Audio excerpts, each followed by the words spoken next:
किसी गांव में एक बुढ़ा व्यक्ति अपने बेटे और बहू के साथ रहता था। परिवार सुखी संपन्न था। किसी तरह की कोई परेशानी नहीं थी। बूढ़ा बाप जो किसी समय अच्छा खासा नौजवान था, आज बुढ़ापे से हार चुका। चलते समय लड़खड़ाता था। लाठी की जरूरत पड़ने लगी। चेहरा झुर्रियों से भर चुका था। बस अपना जीवन किसी तरह व्यतीत कर रहा था। घर में एक चीज अच्छी थी कि शाम को खाना खाते समय पूरा परिवार एक साथ टेबल पर बैठकर खाना खाता था।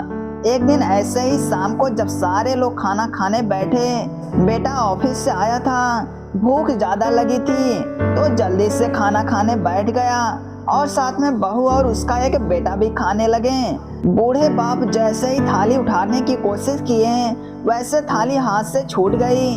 थोड़ी दाल टेबल पर गिर गई।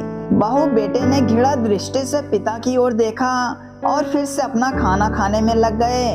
बूढ़े पिता ने जैसे ही अपने हिलते हाथों से खाना खाना शुरू किया तो खाना कभी कपड़ों पे गिरता, कभी जमीन पर।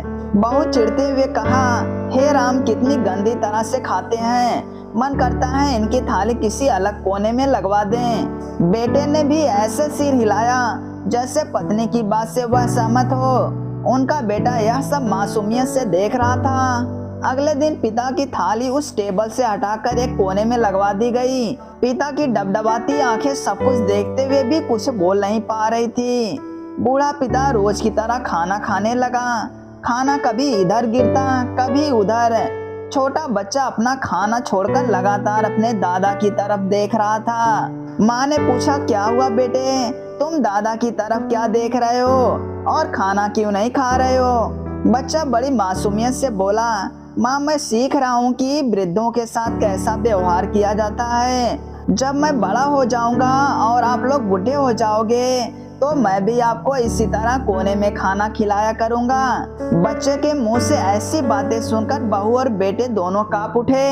शायद बच्चे की बात उनके मन में बैठ गई थी, क्योंकि बच्चा ने मासूमियत के साथ एक ऐसा बड़ा सबक दोनों लोगों को सिखा दिया था।